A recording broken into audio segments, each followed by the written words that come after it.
मेरे प्यारे बच्चों, कैसे हैं आप लोग? बच्चे लोग, पिछले 2 लेक्चर्स में हम लोगों ने फिजिक्स के यूनिट 1 इलेक्ट्रोस्टैटिक्स के फर्स्ट चैप्टर में बेस कूलम्स लॉ और प्रिंसिपल ऑफ सुपरपोजिशन पे बेस हमने न्यूमेरिकल्स करे थे, जो कि बेसिक लेवल के न्यूमेरिकल्स थे। इस वीडियो में लेक्चर में मैं आपको थोड़े से एडवांस लेवल के न्यूमेरिकल्स करा रहा हूँ। कॉपी पेन निकाल के बैठ जाइए, जैसे जैसे मैं करता जाऊँगा साथ साथ में करते जाइए। फ़िलहाल बच्चे, चलिए हम अगले पहले क्वेश्चन की तरफ बढ़ते हैं। लेकिन प्यारे, आपको पता है मेरे लेक्चर जो बच्चे अटेंड कर रहे हैं इस समय, अपनी प्रेजेंट जल्दी से मार्क करिए by writing your name in the comment box. और पिछली जो 2 बेसिक न्यूमेरिकल्स की वीडियोस हैं, अगर वो आप लोगों ने देखनी है, नहीं देखी हैं, फिर से देखना चाहते हैं, तो ऊपर दिए आई बटन में क्लिक करके डायरेक्ट आप उन वीडियोस पे जंप कर सकते हैं। फिलहाल चलिए सबसे पहले न्यूमेरिकल पे हम लोग आते हैं। थोड़ा अलग तरीके का क्वेश्चन है। इसमें बोल रहे हैं 2 पिथबॉल्स वेइंग ईच, दोनों का मास दे रखा है 10⁻³ kg, are suspended from same point by a silk thread. बेटा, सिल्क थ्रेड से 2 बॉल्स को अगर सस्पेंड करेंगे तो वो कुछ इस तरीके से आके लटक जाएंगी। लेकिन अगर दोनों को चार्ज दिया जाए, जैसे क्वेश्चन में दिया गया है, दे आर चार्ज इक्वली, तो बेटा एक दूसरे को ये रिपेल करके ऐसे ना रह के थोड़ा सा एक दूसरे से सेपरेट हो जाएंगी और एक जगह जाके रुक जाएंगी। उसका डायग्राम इक्विलिब्रियम में कैसी उनकी सिचुएशन होगी वो डायग्राम मैं यहाँ बना रहा हूँ। ये देखिए, एक बॉल इस तरीके से आ गई, एक बॉल ये इस तरीके से आके रुक गई। Let this point be P, this be A, this be B, दोनों को इक्वल चार्ज दिया गया है, +Q, ठीक है, ओके। ये लिखा हुआ है 0.5 metre long silk thread 0.5 metre long है। They are found to repel each other with a distance 0.2 metre, यानी ये एक दूसरे को रिपेल कर रही हैं कितने डिस्टेंस पे? 0.2 मीटर पे। ये 0.2 मीटर डिस्टेंस दे रखा है, AB डिस्टेंस। अच्छा, calculate the charge on each ball, हमने दोनों बॉल्स का कितना चार्ज दिया था वो निकालना है। देखिए, ऐसे क्वेश्चन में सबसे पहले आप फ्री बॉडी डायग्राम बनाएंगे, मतलब गिवन बॉडी पे चार्ज पे कौन कौन सी फोर्सेस लग रही हैं पहले वो बनाएं, फिर देखते हैं क्या करेंगे। बच्चे, यहाँ पे पहली फोर्स इसका वेट होगा जो कि नीचे की तरफ लगेगा, दूसरी कूलम्बिक फोर्स होगी, प्लस वाला प्लस को धक्का मारेगा, इस तरीके से force on A due to B इस डायरेक्शन में, और तीसरी धागे से टंगी हुई है तो धागे में कौन सी फोर्स लगती है? जी हाँ, टेंशन। फिलहाल चलिए कुछ यहाँ पे कंस्ट्रक्शन कर दे रहे हैं, यहाँ पे एक मिड पॉइंट बना ले रहे हैं M, ओके। अब बेटा ये जो 3 फोर्सेस हैं, क्योंकि बॉडी रुकी हुई है, इक्विलिब्रियम में है, तो यहाँ पे एक थ्योरम लगती है, जिस थ्योरम ये कहती है कि अगर एक ही बॉडी पे 3 फोर्सेस लग रही हैं और वो बॉडी इक्विलिब्रियम में है, एक ही पॉइंट से 3 फोर्सेस लग रही हैं, तो इन तीनों फोर्सेस के बीच एक रिलेशन होता है। ये तीनों फोर्सेस FAB, MG और T इक्वल नहीं होती हैं, इन दोनों का, तीनों का रेशियो इक्वल होता है। नीचे क्या लिखना है डिनोमिनेटर में, वो आप देखिए, जैसे T है, T इस डायरेक्शन में है तो इस डायरेक्शन वाला डिस्टेंस लिख दीजिए, क्या? AP। ऐसे ही MG वर्टिकल डायरेक्शन में है तो वर्टिकल डायरेक्शन वाला डिस्टेंस लिख दीजिए, क्या? PM। ऐसे ही FAB इस डायरेक्शन में है तो इस डायरेक्शन वाला डिस्टेंस लिख दीजिए इस ट्राइंगल से, जो कौन सा है? AB। जी नहीं, यहाँ AB डिस्टेंस नहीं आएगा, इसका आधा डिस्टेंस आएगा AM। बच्चे बोले सर पूरा क्यों नहीं लिख रहे हैं? तो बेटा इसकी एक डेरिवेशन है थ्योरम की, जिससे प्रूफ होता है कि यहाँ पे इसके नीचे जो डिस्टेंस आता है वो आधा ही लेना है। वो थ्योरम हम यहाँ नहीं पढ़ा रहे हैं, आपको फॉर्मूला याद रखना है, न्यूमेरिकल आगे सॉल्व करिए डायरेक्ट इस फॉर्मूले से। फिलहाल देखिए, यहाँ पे T का कोई काम नहीं है, ना पूछा है ना दे रखा है, तो इतने पार्ट को हटा दें, हम इतने पार्ट से आगे प्रोसीड करेंगे। FAB का फॉर्मूला होता है K Q1Q2/R²। K की जगह लिख रहे हैं 1/4πε0। Q1 Q2 दोनों चार्जेस Q हैं तो Q² हो जाएगा, और डिस्टेंस A और B के बीच फोर्स निकाल रहे हैं तो पूरा डिस्टेंस AB² लिखेंगे, अपॉन AM तो है ही, वो वैसे लिखेंगे बच्चे AM, और ये इस तरीके से MG/PM। बच्चे Q² हम एक तरफ कर ले रहे हैं, बाकी सारी चीज़ें दूसरी तरफ ले जा रहे हैं, क्योंकि हमने Q निकालना है, Q = तो Q² इधर रखें तो इधर हो गया आपका 4πε0, दूसरी तरफ गया तो ऊपर आ गया। एम जी यहाँ पे लिखा हुआ ही है, ए बी स्क्वायर भी इधर ऊपर जाएगा तो इधर ए बी स्क्वायर हो जाएगा, और यहाँ पे ए एम ऊपर जाएगा तो ये ए एम, और नीचे बचा यहाँ पे पी एम। बस बेटा ये सारी वैल्यूज़ आप डाल दीजिए और आंसर आ जाएगा। वैल्यूज़ कैसे डालेंगे? ए बी की वैल्यू आपको दे रखी है कितनी, m दे रखा है सबसे पहले बच्चे। सबसे पहले 4 पाई एप्सिलॉन नॉट की बात करें, इसकी वैल्यू होती है 1/9 इंटू 10⁻9। बेटा 9 इंटू 10⁻9 मत लिख देना, वो तो 1/4 पाई एप्सिलॉन नॉट की होती है। यहाँ 4 पाई एप्सिलॉन नॉट है तो उसका उल्टा लिखेंगे। मास दे रखा है 10⁻³ जी की वैल्यू लेते हैं हम 9.8। ए बी के स्क्वायर की बात करें, ए से भी पूरा डिस्टेंस है 0.2 का स्क्वायर। ए एम कितना डिस्टेंस होगा इस पूरे का? आधा, तो ये आधा डिस्टेंस कितना होगा? 0.1 यहाँ पे लिखेंगे। और पी से एम ये हम ट्राइंगल लेंगे, पी एम पाइथागोरस थ्योरम के हिसाब से इस ट्राइंगल में 0.5 का square is equal to P M square plus A M square. A M direct लिख दे रहा हूँ यहाँ पे, 0.1 का स्क्वायर, इससे पी एम स्क्वायर निकल आएगा आपका 0.25 माइनस 0.01 इज इक्वल टू 0.24। ये पी एम स्क्वायर निकलेगा, जिससे इसका अंडर रूट निकालेंगे, इसका अंडर रूट यहाँ रखेंगे। ये सारी वैल्यूज़ आप अपने आप कैलकुलेट करेंगे और इससे क्यू स्क्वायर निकलेगा। जो भी क्यू स्क्वायर निकलेगा उससे अंडर रूट करके आप वैल्यू जब निकालेंगे क्यू की, तो आपकी वैल्यू निकल आएगी 2.357 इंटू 10⁻⁻6। अपने आप कैलकुलेशन करिए और मैच करिए आंसर कि सेम आ रहा है या नहीं आ रहा है। ठीक है, समझ पा रहे हैं? चलिए आगे की तरफ बढ़ते हैं नेक्स्ट क्वेश्चन पे। नेक्स्ट क्वेश्चन जो है हमारा बच्चे, नेक्स्ट क्वेश्चन इसी टॉपिक पे, इसी कंसेप्ट पे बेस्ड है जो मैंने आपको अभी बताया। इसमें फिगर भी आपको दे रखी है, इंपॉर्टेंट क्वेश्चन है, कई बार स्कूल्स में आ जाता है ये। इसमें वही क्वेश्चन दे रखा है, 2 बॉल्स हैं mm मास की, 2 थ्रेड से L लेंथ के थ्रेड से लटका रखी हैं, वो दोनों एक दूसरे पे फोर्स लगा रही हैं। थीटा एंगल इसमें अलग से दे रखा है कि जो थ्रेड है makes an angle theta with the vertical. इस क्वेश्चन में थीटा दे रखा है, पिछले क्वेश्चन में ए बी डिस्टेंस दे रखा था। ये डिफरेंस है, लेकिन निकालना वही हमें ये प्रूफ करना है कि show that Q square is equal to this. वहाँ अभी पिछले क्वेश्चन में भी हमने क्यू की वैल्यू निकाली थी, यहाँ भी क्यू स्क्वायर निकालना है। कैसे करेंगे? वही थ्योरम है बेटा। ये जो 3 फोर्सेज हैं एफ, टी और एम जी, इसके बीच रिलेशन क्या होगी? एफ, एम जी और टी के बीच अपॉन बेटा एफ इधर के डायरेक्शन में है तो इधर के डायरेक्शन में ये डिस्टेंस ले लेंगे। ए ओ एम जी नीचे की तरफ है, नीचे की तरफ डायरेक्शन हम डिस्टेंस ले लेंगे एस ओ, और टी उस डायरेक्शन में है, इसके स्लैंट लेंथ जिसमें हम ले लेंगे ए एस। बच्चे लेकिन टी से कोई मतलब नहीं है, उसको छोड़ दीजिए, इतने से कंसिडर करिए। यहाँ पे ए ओ को इधर ले जाते हैं तो ये M G into A O upon S ओ हो गया, और फोर्स का फॉर्मूला डाल देते हैं 1/4 pi epsilon naught Q1 Q2 upon R square में। बेटा दोनों चार्जेस सेम है Q, तो ये Q स्क्वायर हो जाएगा, और डिस्टेंस दोनों चार्जेस के बीच का कितना लिया जाएगा? ए बी का स्क्वायर लगाना मत भूलिए, कई बच्चे ये भूल जाते हैं। जैसे क्यू स्क्वायर अगर हमें निकालना है तो बाकी सारी चीज़ें दूसरी तरफ ले जाएं, तो 4 पाई एप्सिलॉन नॉट इधर जाएगा, A O upon S O, sorry M G into A O upon S O लिखा हुआ है, और ए बी स्क्वायर भी इधर जाएगा।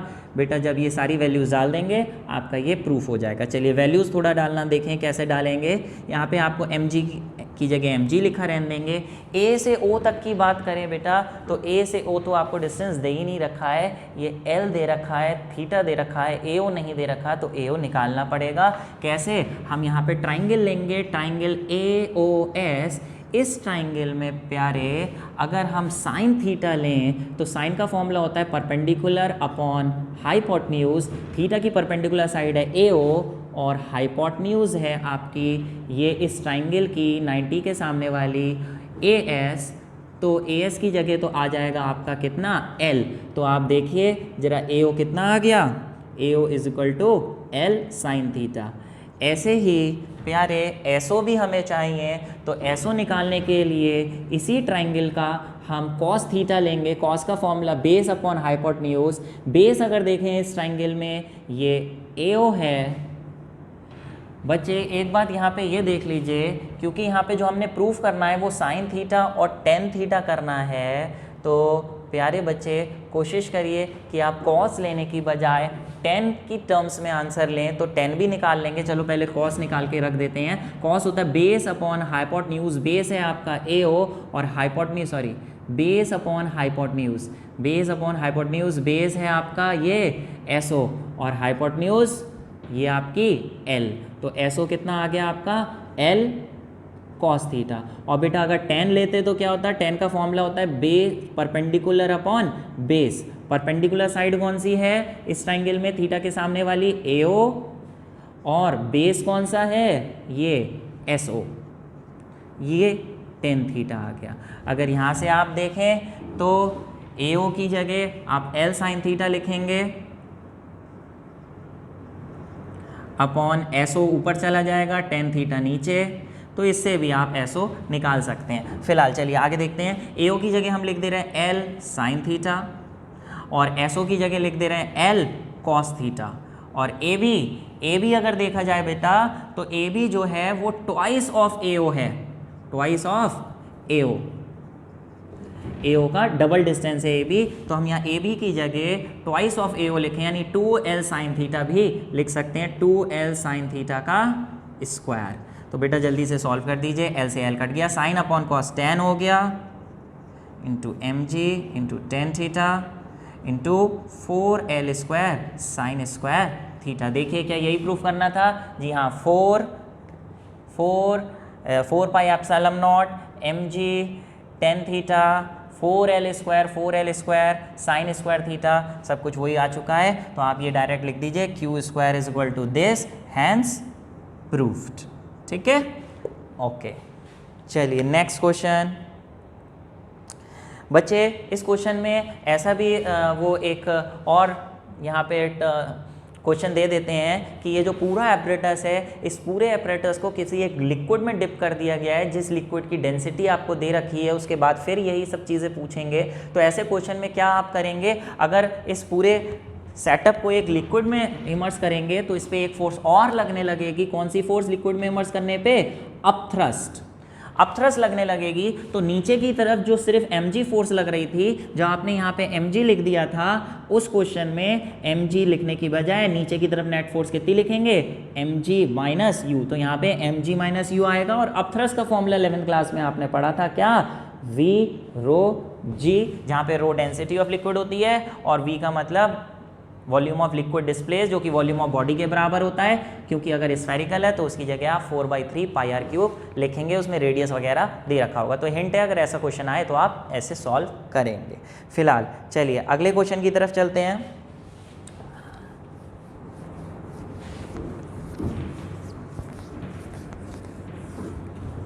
देखिए अगला क्वेश्चन क्या है, बोल रहे हैं 4 charges are placed respectively at 4 corners A, B and C and D of a square of side A. Find the force on charge capital Q placed at center। यानी ये स्क्वायर का क्वेश्चन है बच्चे। यहाँ पे 4 कॉर्नर्स हैं square के, इस तरीके से डायग्राम बना लेते हैं। स्क्वायर, ये इसकी डायगोनल्स, ये इसकी डायगोनल्स, ये A, B, C, D, यहाँ 4 चार्जेस, 2, 3, 4 ऑर्डर वाइज लिखेंगे, प्लस प्लस माइनस माइनस। यहाँ पे है प्लस Q माइनस Q। बच्चे ध्यान रखिएगा ऑर्डर गलत ना हो जाए। और इसकी साइड दे रखी है आपको A। Calculate the force on charge capital Q placed at centre. यहाँ पे एक चार्ज रखा है प्लस कैपिटल Q, इस पे नेट फोर्स निकालनी है। प्यारे बच्चे इस क्वेश्चन में सॉल्व करने से पहले एक बात बता दूं, कभी भी ऐसा स्क्वायर का न्यूमेरिकल आएगा तो आपको पता है कि अगर स्क्वायर की साइड A और A है तो उसकी जो डायगोनल होगी वो याद रखिए डायगोनल कितनी होगी? Diagonal will be √2a, Pythagoras theorem से निकाल सकते हैं। और अगर किसी क्वेश्चन में डायगोनल का आधा चाहिए होगा, जैसे ये A है, ये O है, ये B है, तो A से B तो ये √2a हो जाएगा। और सिर्फ AO डिस्टेंस चाहिए होगा तो इसका आधा करेंगे, और इसका अगर आधा करेंगे तो इसे रैशनलाइज करेंगे तो ये बन जाएगा a/√2। तो ध्यान रखिए, फिर से बोल रहा हूँ, पूरी डायगोनल चाहिए होगी तो डायरेक्ट √2 इंटू ए लिखेंगे, आधी डायगोनल चाहिए होगी तो a अपॉन √2 लिखेंगे। ठीक है, ध्यान रखिएगा, आगे मैं डायरेक्ट इसको सॉल्व करूँगा। फिलहाल प्यारे बात आई कि इस पे नेट फोर्स निकालनी है। बेटा जब हमें नेट फोर्स निकालनी है तो आपको क्या करना पड़ेगा, इस पे कौन कौन फोर्सेस लगा रहे हैं वो बनानी पड़ेंगी। ए बी चार लोग इस पे फोर्स लगाएंगे। ज़रा देखिए, प्लस क्यू वाला इसे कहाँ ले जाएगा, रिपेल करेगा, रिपेल करके धक्का मारेगा, वो उसको ऐसे ले जाएगा। तो ये इस पे एक फोर्स लगेगी ऐसे। ठीक है, इस फोर्स का हम नाम लिख दे रहे हैं F ऑन O, ये O चार्ज है, F on O due to A। ऐसे ही ये B वाला प्लस है, ये इसे कहाँ ले जाएगा, इधर की तरफ। ये प्लस है, ये प्लस को धक्का मारेगा, ये इधर जाएगा, इसका नाम होगा F on O due to B।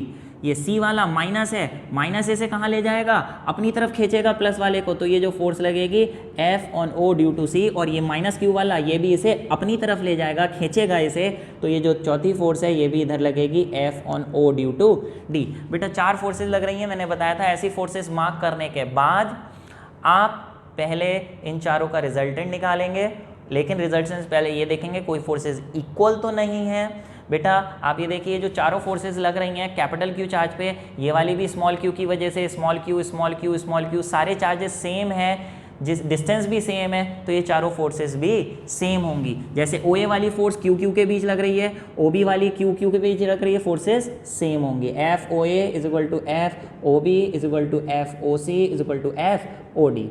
तो आप क्या करेंगे, चारों का रिजल्टेंट निकालने के लिए पहले दो का रिजल्टेंट निकालेंगे। जैसे पहले एफ ओ बी और एफ ओ डी का निकालेंगे, दोनों सेम डायरेक्शन में है, तो इन दोनों का रिजल्टेंट ले लेते हैं हम एफ डैश। ऐसे ही इन दोनों का रिजल्टेंट सेम डायरेक्शन में है, तो ये हो जाएगा एफ डबल डैश। अब ये दोनों फोर्सेज जो बची हैं एफ डैश और एफ डबल डैश, इन दोनों का रिजल्टेंट इन दोनों के बीच में आएगा, जो हमने निकालना है। तो बच्चे सबसे पहले एफ डैश की बात करें, एफ डैश इन दोनों का रिजल्टेंट है, तो एफ डैश कितना होगा, सेम डायरेक्शन में फोर्सेस हैं, F O B plus F O D. लेकिन प्यारे क्योंकि दोनों सेम फोर्सेस हैं ओ बी और ओ डी वाली, तो एफ ओ बी की जगह भी एफ ओ ए लिख दे रहे हैं और ओ डी की जगह भी एफ ओ ए लिख दे रहे हैं, तो ये कितनी फोर्स हो गई, 2 एफ ओ ए। चलिए ठीक है, ऐसे ही ये एफ डैश आई। अब एफ डबल डैश इन दोनों का रिजल्टेंट है, सेम डायरेक्शन में रिजल्टेंट निकालने के लिए ऐड करेंगे एफ ओ ए प्लस एफ ओ सी। बेटा ये एफ ओ ए कितना हो जाएगा, 2 एफ ओ ए। अब बात आई ये एफ डैश और एफ डबल डैश दोनों के बीच एंगल कितना होगा, 90 डिग्री। रिजल्टेंट जो बीच में आएगा, ये जो एफ है किस किस का रिजल्टेंट है, एफ डैश और एफ डबल डैश। क्योंकि ये दोनों फोर्सेस 90 डिग्री पे एक्ट कर रही हैं, तो रिजल्टेंट निकालने के लिए क्या फॉर्मूला लगाते हैं, इसका स्क्वायर प्लस इसका स्क्वायर। अब बात आई कि यहाँ भी आप लिख दीजिए 2 एफ ओ ए का स्क्वायर प्लस 2 एफ ओ ए का स्क्वायर, ये हो गया 4 + 4 8 एफ ओ ए का स्क्वायर। अंडर रूट करेंगे तो ये हो जाएगा 2√2 एफ ओ ए। बस यहाँ एफ ओ ए का फॉर्मूला डाल दीजिए, आंसर आ जाएगा। यहाँ पे कर रहा हूँ मैं 2√2 एफ ओ ए। एफ ओ ए का फॉर्मूला कूलम्स लॉ से 1/4 pi epsilon naught Q A upon O A square. Q O पे कितना चार्ज है बेटा, ओ पे चार्ज है कैपिटल क्यू, और ए पे कितना चार्ज है स्मॉल क्यू, और ओ ए कितना डिस्टेंस होगा, ये आधी डायगोनल है, डायगोनल का आधा, तो आपको मैंने बताया था स्क्वायर की साइड अगर ए है तो डायगोनल का आधा ए अपॉन √2। √2 ऊपर जाएगा 2 हो जाएगा, 2 2 ज़ा 4, तो ऊपर हो गया 4 क्यू गड़बड़ हो गई बच्चे। यहाँ देखिए स्क्वायर करना रह गया, ध्यान रखिए, बार बार बोल रहा हूँ स्क्वायर करना मत भूल जाइएगा। तो नीचे √2 का स्क्वायर हो जाएगा 2, और 2 जब ऊपर जाएगा तो ये हो जाएगा 4√2 क्यू अपॉन ए स्क्वायर, और 1/4 पाई एप्सिलॉन नॉट। ये आपकी रिजल्टेंट फोर्स का फॉर्मूला आ गया। बात ये आई क्योंकि वेक्टर क्वांटिटी है तो बेटा डायरेक्शन भी लिखेंगे। डायरेक्शन आप देखिए रिजल्टेंट फोर्स का ऐसे आ रहा है नीचे की तरफ, जो किसके अलोंग है, या तो कह दीजिए ए डी के अलोंग या अलोंग बी सी। तो पैरेलल टू ए डी और पैरेलल टू बी सी आप कुछ भी लिख सकते हैं। ठीक है, देख लीजिए नेक्स्ट।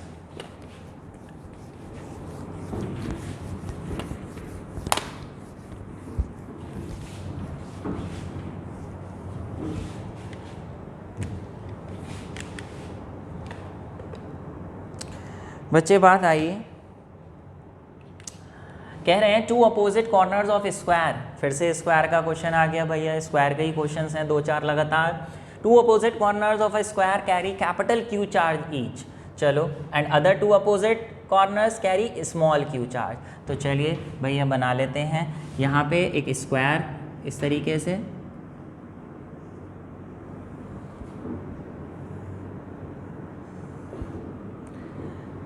अपोजिट कॉर्नर्स पे चार्जेस रखे हैं कैपिटल Q, ठीक है। यहाँ पे ले लेते हैं capital Q plus plus, sign नहीं दे रखा है तो प्लस लेंगे, and opposite carries small q and small q, sign नहीं दे रहा है plus Q।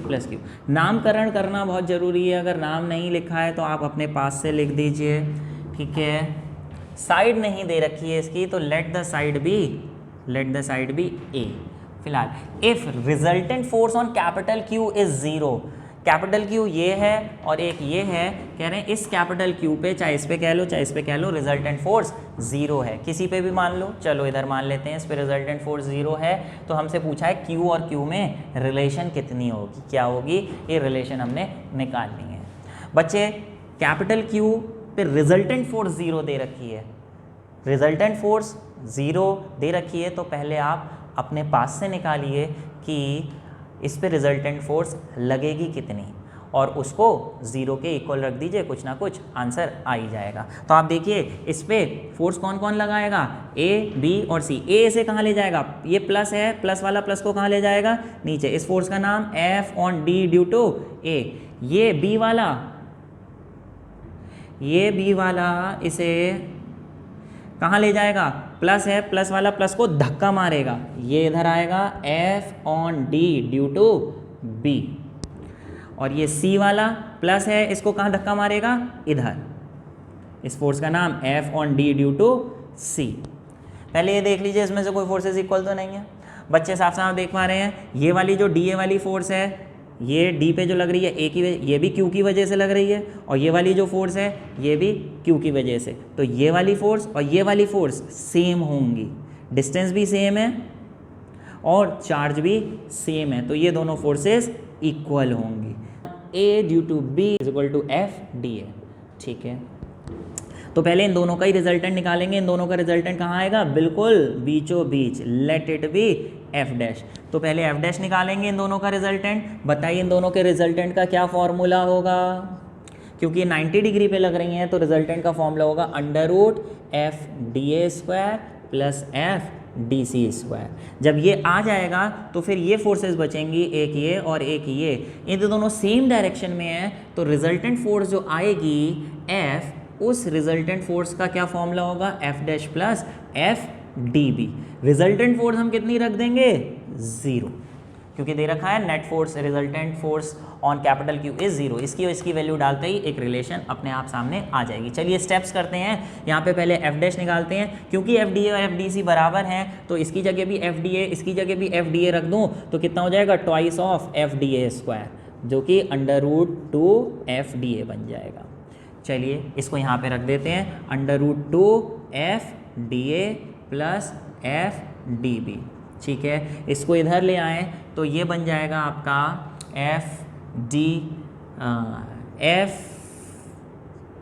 FDB is equal to minus √2FDA।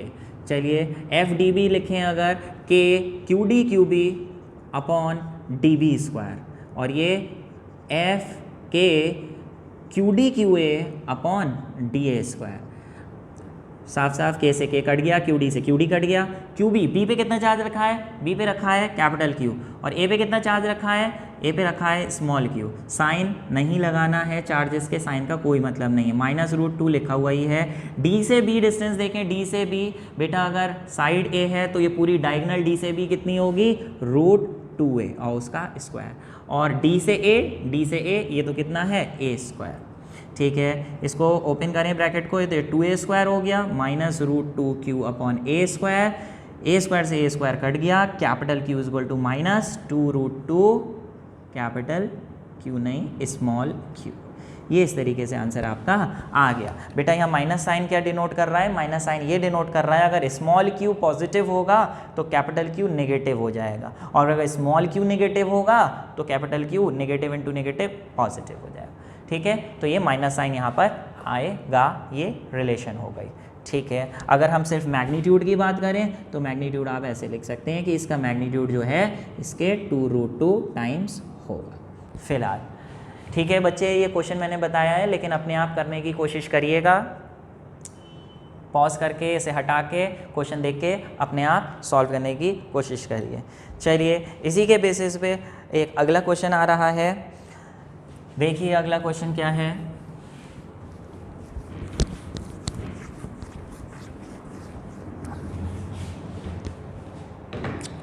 कह रहे हैं two equally charge identical metal spheres A and B repel each other with a force. इतना, दो identical metal spheres हैं ए और बी, ठीक है, आइडेंटिकल है, इस पर भी चार्ज क्यू ले रहा हूँ, इस पर भी क्यू ले रहा हूँ, क्यू ए जो है वो भी क्यू है, क्यू बी जो है वो भी क्यू है। इन दोनों के बीच की फोर्स दे रखी है, लेट दिस ये फोर्स दे रखी है कितनी, 2 × 10⁻⁵ न्यूटन। ठीक है, another identical charge sphere C is touched with A and then placed between A and B. What is the net force on C? कह रहे हैं एक तीसरा चार्ज लाए बेटा C, जिसका चार्ज कितना था 0, उसे A से टच कराया, इस टच टू A, ए से बेटा जब इसे टच कराएंगे तो इसका कुछ चार्ज इसमें ट्रांसफ़र हो जाएगा और दोनों पे एवरेज चार्ज हो जाएगा। इस पे 0 था, इस पे q था, इन दोनों का एवरेज q/2 भी इस पे हो जाएगा, q/2 इस पे हो जाएगा, यानी a जो है उस पे नया चार्ज हो जाएगा q/2, और जो c था, c जिसे बीच में रख दिया गया है बिल्कुल, उस पर भी q/2, और b को कुछ नहीं छेड़ा था तो b पे तो चार्ज है आपका q। तो कह रहे हैं C पे नेट फोर्स बताइए कितनी होगी। बच्चे इससे पहले जो दे रखी है फोर्स उसका कुछ हम कर लें, इन दोनों के बीच की डिस्टेंस लेट से r ले लें, तो ये जो फोर्स है फोर्स का फॉर्मूला लगाइए कि Q1 Q2 अपॉन r², दोनों पे चार्ज Q है तो ये हो जाएगा Q² upon r² is equal to 2 × 10⁻⁵। इसको यहीं छोड़ देते हैं, आगे बढ़ते हैं। हमने C पे फोर्स निकालनी है तो C पे कौन कौन फोर्स लगाएगा, हाँ बिल्कुल, कौन कौन, ये पूरा डिस्टेंस r है प्यारे, तो ये डिस्टेंस कितना होगा r/2 और r/2, क्योंकि बीचों बीच रखा है। C पे A वाला फोर्स लगाएगा और B वाला, A वाला इस प्लस को कहाँ मारेगा, धक्का, हाँ कहाँ, आगे की तरफ, तो ये आगे की तरफ धक्का लगेगा, इसका नाम लिख दें force on C due to A। B वाला भी प्लस है, प्लस वाला इसको कहाँ ले जाएगा, धक्का मार के इधर ले जाएगा, तो इस फोर्स का भी नाम लिख दो F on C due to B। बच्चे ये दोनों की रिजल्टेंट फोर्स निकालनी है, अपोजिट डायरेक्शन में है तो दोनों को हम माइनस करेंगे। रिजल्टेंट फोर्स निकालने के लिए बड़ी में से छोटी माइनस करेंगे। बताइए बड़ी कौन सी होगी, Q की वजह से जो फोर्स लगेगी इस पे वो, या Q/2 की वजह से जो फोर्स लगेगी। ऑब्वियसली बड़े चार्ज की वजह से ज़्यादा फोर्स लगेगी, B वाली फोर्स ज़्यादा होगी, यानी FCB माइनस FCA। फोर्स का फॉर्मूला क्या होगा, K QC/QB upon CB², K QC/QA upon CA²। यहाँ से वैल्यूज़ डालिए, K QC पे, C पे कितना चार्ज है Q/2, B पे कितना है Q, CB कितना है C से B R/2 का होल स्क्वायर, ये माइनस C पे कितना चार्ज है Q/2, A पे कितना है Q/2, और C से A कितना डिस्टेंस है, C से A R/2 का होल स्क्वायर। बच्चे यहाँ पे आप देखिए ये Q² हो जाएगा, सॉल्व करेंगे, ये 4 हो जाएगा, कटेगा, मैं डायरेक्ट लिख रहा हूँ, 2 ऊपर जाएगा, 2KQ² अपॉन r²। ऐसे यहाँ पे करें तो ये हो जाएगा माइनस KQ² अपॉन r²। ठीक है, माइनस करिए तो ये बचेगा KQ² upon r²।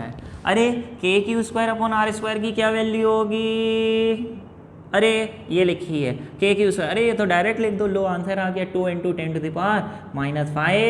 Newton. Net force on C निकाल ली। अरे भैया आधा नंबर मत कटवा देना, आपको डायरेक्शन भी लिखना होगा। इस पे जो नेट फोर्स का डायरेक्शन आ रहा है वो बड़ी फोर्स के अलॉन्ग होगी। बड़ी कौन सी थी, CB वाली, B वाली इधर, तो आप लिख देंगे नेट फोर्स का डायरेक्शन टूवर्ड्स क्या, टूवर्ड्स B नहीं, टूवर्ड्स A, ये बड़ी होगी तो टूवर्ड्स A। ठीक है, चलिए सिंपल सा था थोड़ा, फिर भी देख लीजिए। नेक्स्ट क्वेश्चन है एनसीईआरटी का क्वेश्चन है प्यारे बच्चे, पढ़िए ज़रा, डायग्राम बनाइए, अपने आप बनाइए जल्दी से डायग्राम। 4 पॉइंट चार्जेस रखे हुए हैं कॉर्नर्स पे स्क्वायर की ABCD, जल्दी से बना लीजिए। साइड है 10 सेंटीमीटर, ये लीजिए बन गया डायग्राम इस तरीके से।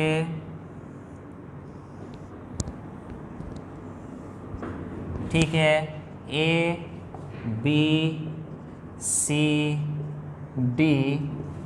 साइड 10 सेंटीमीटर, चार्ज रखे हैं 2 -5 2 -5, इस पे रखा है 2 -5 2 -5। ठीक है, what is the net force on 1 coulomb placed at centre of the square. Centre of the square बनाने के लिए हम डायगोनल्स का इंटरसेक्शन देखेंगे। यहाँ पे 1 कूलम का चार्ज रखा है माइक्रो कूलम का, इस पे नेट फोर्स कितनी लगेगी। नेट फोर्स निकालने के लिए बेटा सबसे पहले यही देखेंगे कि इस पे कौन कौन कितने लोग फोर्स लगाएंगे, उनकी डायरेक्शन बनाएंगे, उसका फिर रिजल्टेंट निकालेंगे। बताइए इस पे कितने लोग फोर्स लगाएंगे। इस पे 4 लोग फोर्स लगाएंगे जो इसके चारों तरफ बैठे हुए हैं। इस पे फोर्स लगाने के लिए 2 वाला 1 को कहाँ ले जाएगा, इसका नाम रखो O। 2 वाला 1 को कहाँ ले जाएगा, धक्का मारेगा, धक्का मार के कहाँ जाएगी, फोर्स इधर जाएगी, तो force on O due to A। ये माइनस वाला इसे कहाँ ले जाएगा, खींचेगा अपनी तरफ, तो ये force on O due to B। ये 2 वाला इसे क्या करेगा, इसको प्लस को धक्का मारेगा, इधर ले जाएगा, इसका फोर्स का नाम force on O due to C।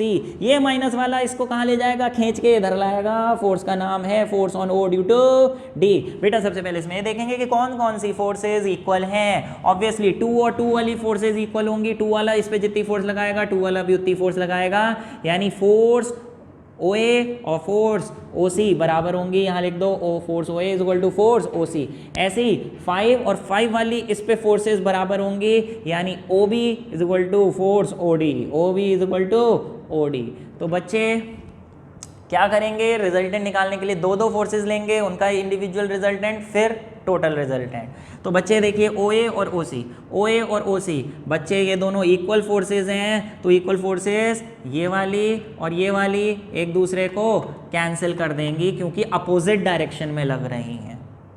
ऐसे ही OB और OD इक्वल हैं, OB और OD इक्वल हैं, जितनी फोर्स से ये -5 खींच रहा है उतनी फोर्स से -5 खींच रहा है, तो ये दोनों फोर्सेस इक्वल हैं और वो भी ऑपोजिट हैं, तो ये दोनों भी कैंसिल कर देंगी। तो बेटा नेट फोर्स कितनी हो गई, नेट फोर्स 0। बहुत ही सिंपल है, 1 मार्क का क्वेश्चन है ये, no derivation no calculation, direct आप लिख सकते हैं।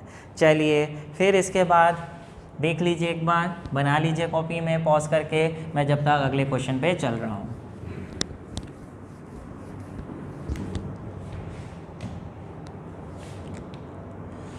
ओके, बात आई प्यारे कि it is required to hold 4 equal point charges plus Q in equilibrium at the corners of the square. फिर स्क्वायर आ गया, बनाओ जल्दी से square, find the point charge that will, okay center. कह रहे हैं कि भैया एक स्क्वायर है, उस स्क्वायर के कॉर्नर्स पे 4 चार्जेस रखे हैं, 4 इक्वल चार्जेस, ठीक है। Let it B small q दे नहीं रखा है, देना चाहिए था, चलो हम स्मॉल q मान लेते हैं। इक्वल चार्जेस नामकरण कर दो, Q A B C D, diagonal बना दो। ओके, अच्छा कह रहे हैं कि हम चाहते हैं चारों charges hold, to hold the 4 charges in equilibrium. इन चारों चार्जेस पे नेट फोर्स 0, ये आपस में रुके रहें। बेटा जितनी फिगर हमने बनाई है उसके हिसाब से तो लग नहीं रहा ये रुके रहेंगे, क्योंकि प्लस प्लस वाले सब एक दूसरे को धक्का मारेंगे और धक्का मार के दूर दूर जाना चाहेंगे, तो कोई भी इन्हें दूर जाने से नहीं रोक पाएगा। हम चाहते हैं कि ये लोग अलग अलग ना बिखरें, अपने ही देश में बैठे रहें, तो इसके लिए एक बीच में चार्ज आना पड़ेगा जो इनको होल्ड करके रखेगा। नहीं भागने देगा। वो चार्ज का साइन कैसा होना पड़ेगा जो इसे रोक के रखे, बांध के रखे सारे लोगों को? हाँ, उसका नाम होगा हमारे प्राइम मिनिस्टर मोदी जी, जो इन सबको रोक के रखेंगे। कौन? उसका साइन कैसा हो लेकिन माइनस क्यू, जो खुद माइनस होंगे बट सबको रोक के रखेंगे, अट्रैक्ट करके रखेंगे। वही माइनस क्यू पूछ रहे हैं कि कितना सेंटर पे चार्ज हो जो इन सबको रोक के रखे। तो भैया इन चारों के पे इक्विलिब्रियम होना चाहिए, इसका मतलब इन चारों पे नेट फोर्स जीरो होनी चाहिए। आप कोई भी एक चार्ज पकड़ लीजिए, उस पर नेट फोर्स निकालिए और उसको जीरो के बराबर रख दीजिए। चलिए इस पे कितने लोग फोर्स लगाएंगे? A B C D. ए वाला कहाँ ले जाएगा इसे? प्लस वाला प्लस को धक्का मारेगा, F on D due to A. B वाला प्लस है, इसको कहाँ ले जाएगा? धक्का मारेगा इधर की तरफ, F on D due to B. ये प्लस वाला इसे कहाँ ले जाएगा? धक्का मारेगा, एफ ऑन, कहाँ बना रहे हो, F on D due to C. तो प्यारे अब आप ये देखिए कि ये वाला जो माइनस क्यू है ये इसे कहाँ ले जाएगा? अपनी तरफ, F on D due to, इसका नाम रखो O, F due to O. तो बेटा इस पे नेट फोर्स जीरो होने के लिए क्या चाहिए कि इस पे चार फोर्सेस लग रही हैं। तो हम क्या करेंगे? पहले इन दोनों फोर्सेस का रिजल्टेंट निकालेंगे जो कि इक्वल होंगी, एफ डी सी और एफ डी ए, क्योंकि डिस्टेंस सेम है तो ये इक्वल होंगी। यहाँ लिख दे रहे हैं F D C is equal to F D A. इन दोनों का रिजल्टेंट आएगा बीच में, let it be F dash. तो बेटा अब ये दो फोर्सेज हैं, इन दोनों का रिजल्टेंट निकालेंगे, इसका और इसका। बेटा इन दोनों का रिजल्टेंट इधर की तरफ आएगा, late it be F double dash. Obviously ये जो रिजल्टेंट आ रहा है इन सब का इधर की तरफ, ये किसके इक्वल होना चाहिए? अगर हम चाहते हैं कि नेट फोर्स जीरो हो जाए, ऑब्वियसली जितनी इधर फोर्स लग रही है उतनी इधर की फोर्स हो, एफ डी ओ इसके अगर बराबर हो जाए तो ये दोनों एक दूसरे को कैंसिल कर देंगी और नेट फोर्स जीरो हो जाएगी। तो मोटे तौर पे कंसेप्ट क्या है वो मैंने बता दिया। इंडिविजुअली कंसेप्ट निकालिए, कैलकुलेशन करिए, पहले एफ डैश निकालिए इन दोनों का रिजल्टेंट, फिर एफ डबल डैश निकालिए। एफ डैश किसका रिजल्टेंट है? इन दोनों का जो 90 डिग्री पे लग रही हैं। तो इसका डायरेक्ट लिख दे रहा हूँ, F D C square plus F D A square, दोनों इक्वल हैं, दिस प्लस दिस इक्वल लिख दो तो दोनों जगह हो जाएगा twice of F D C square, ये हो जाएगा under root two F D C. ठीक है प्यारे, एफ डैश आ गया। अब एफ डबल डैश निकालोगे जो इन दोनों का रिजल्टेंट है, सेम डायरेक्शन में ऐड कर दो, F double dash is equal to F dash plus F D B. बहुत जल्दी करो, एफ डैश आ गया root two F D C plus F D B. ठीक है, अब ये वाली फोर्स किसके इक्वल रख दो? F double dash should be equal to F D O. लो यहाँ पे डाल दो root two F D C plus F D B is equal to F D O. Formula डालो, के तीनों जगह कट जाएगा, मैं नहीं लिख रहा हूँ। यहाँ पे आएगा K Q D Q C upon, K तो कट गया तीनों जगह से, upon D C square, K cut जाएगा क्यू डी, अरे यार Q D Q B upon D B square, Q D Q O upon D O square. इसको solve करिए, क्यू डी भी कॉमन आके कट जाएगा और यहाँ पे वैल्यू डालेंगे रूट टू क्यू सी की जगह सी पे कौन सा चार्ज रखा है? क्यू, और डिस्टेंस डी से सी कितना है? Let it be A square, फिर है Q B upon D B, B पे कितना चार्ज रखा है?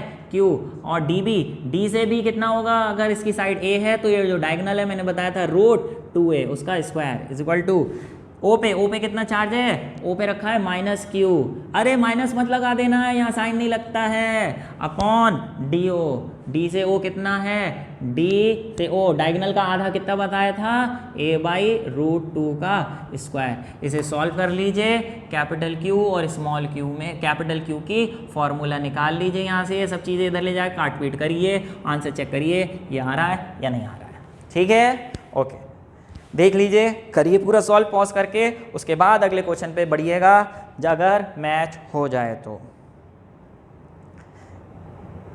चलिए फिलहाल अगले क्वेश्चन की ओर बढ़ते हैं, क्वेश्चन पढ़ते रहिए, बहुत बढ़िया क्वेश्चन है।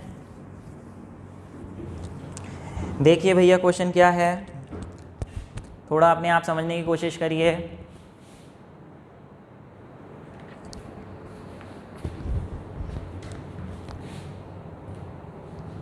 ठीक है प्यारे, particle of mass m carrying minus Q1 charge is moving around a charge Q2, लो बना लें, एक प्लस Q2 चार्ज है, इसके चारों तरफ घूम रहा है कौन, माइनस Q1, क्यों घूम रहा है, घूम रहा है, क्वेश्चन में लिखा है माइनस Q1, घुमा दो, ये घूम रहा है इस तरीके से, circular path of radius r, ठीक है भैया।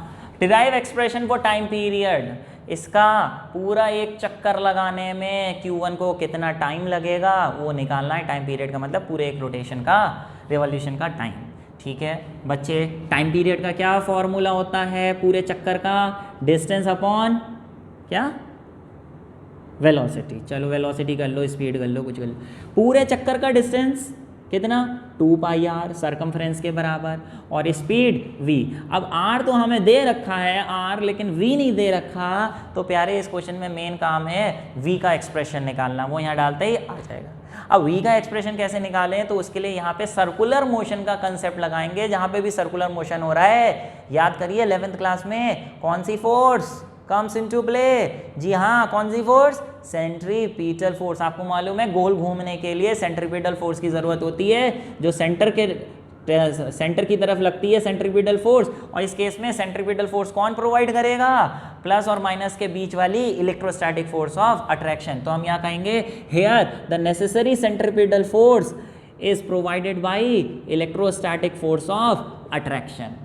दोनों का फॉर्मूला डाल दीजिए, सेंट्रीपिटल फोर्स का क्या होता है, क्या होता है, क्या mv² अपॉन r, हाँ, और इलेक्ट्रोस्टैटिक का दो चार्जेस के बीच k Q1 Q2 upon r², charge minus Q1 है तो यहाँ पे माइनस मत लगा देना, साइन नहीं लगना है, सिर्फ वैल्यू डलनी है, k मत लिखो, 1/4πε0, तो लो v² इज इक्वल टू, एक r से r कट गया, 1/4πε0 Q1 Q2 अपॉन r, और m भी नीचे आएगा, और v² ये आ गया, v निकालेंगे इसका अंडर रूट, ये v की वैल्यू यहाँ डाल दीजिए, 2πr अपॉन अंडर रूट में 1/4πε0 Q1 Q2 upon m into r, इसे ऊपर ले जाइए, न्यूमरेटर डिनोमिनेटर न्यूमरेटर में चला जाएगा, 2πr under root 4πε0 mr upon Q1 Q2,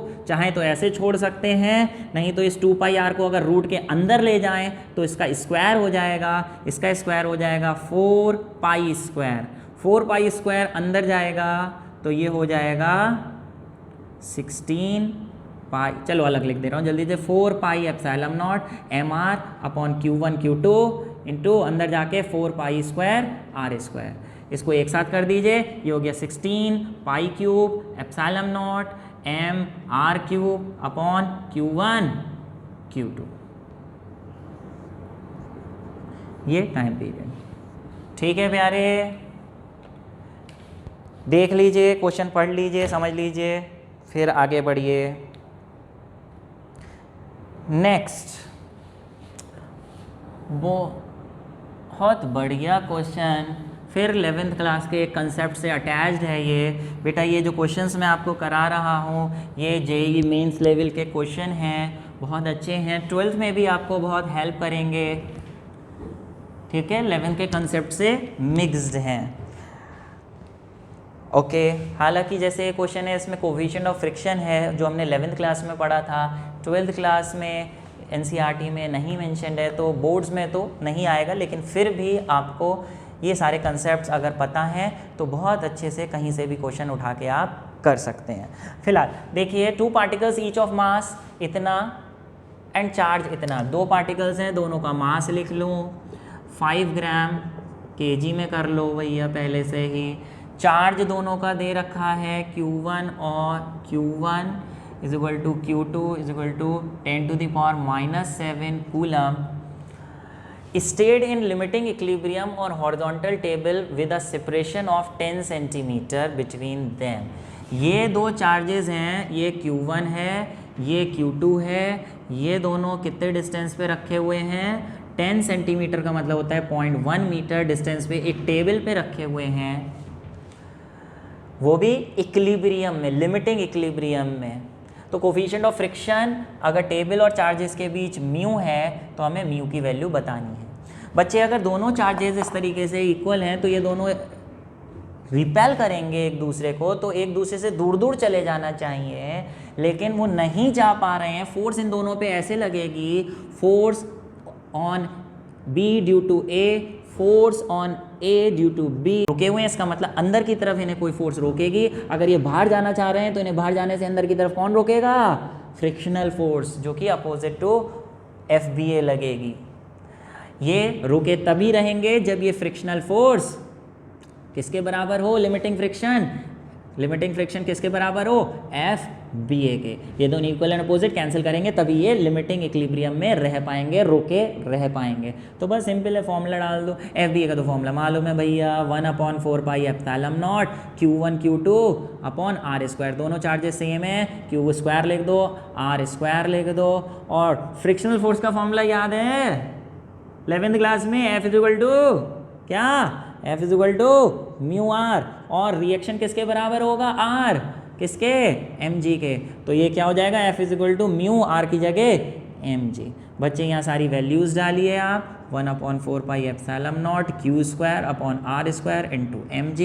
थोड़ी सी मेहनत अपने आप और करिए, वैल्यूज़ डालिए, आंसर मैच करिए। इतना आ रहा है या नहीं आ रहा है? और नहीं आ रहा है तो कमेंट बॉक्स में कमेंट करिए सर गलत आंसर दिया है, नहीं तो बताइए आ गया है। ठीक है, पॉज करके सॉल्व करिए, फिर हम आगे बढ़ रहे हैं।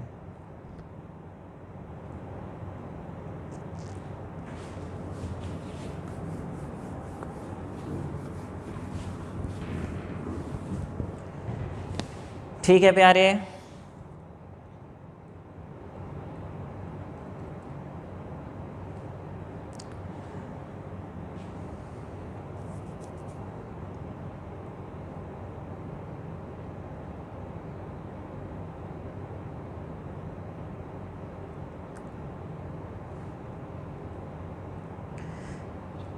चलिए लास्ट क्वेश्चन हम लोग कर रहे हैं। लास्ट क्वेश्चन है आज के लिए,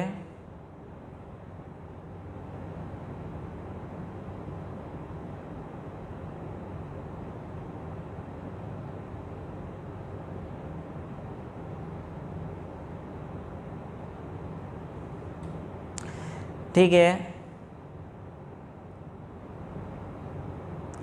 बच्चे, आखिरी के 4 क्वेश्चंस और हैं। ये 4 क्वेश्चंस मैं आपको दिखा रहा हूँ, ये पॉज करके चारों क्वेश्चंस नोट करिए और अपने आप करने की कोशिश करिए। अगर आपको नहीं समझ में आता है तो मैं अगले वीडियो में आके इसे समझाऊंगा। अगर आपके आंसर निकल आते हैं तो कमेंट बॉक्स में टाइप करके अपने आंसर्स बताइए किन किन के निकल आए हैं। कोशिश करिए, चाहे हो पाए चाहे नहीं हो पाए, अपनी तरफ से जितनी कोशिश कर सकते हैं करके देखिए, फिर अगली वीडियो में इसको मैच करिएगा कि मैच हो रहे हैं कि नहीं हो रहे हैं। देख लीजिए, पहला क्वेश्चन ये है,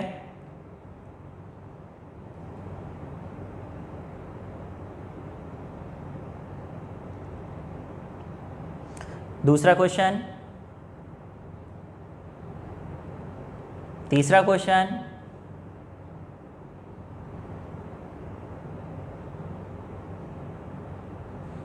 चौथा क्वेश्चन। ठीक है, एक और है 5वां क्वेश्चन।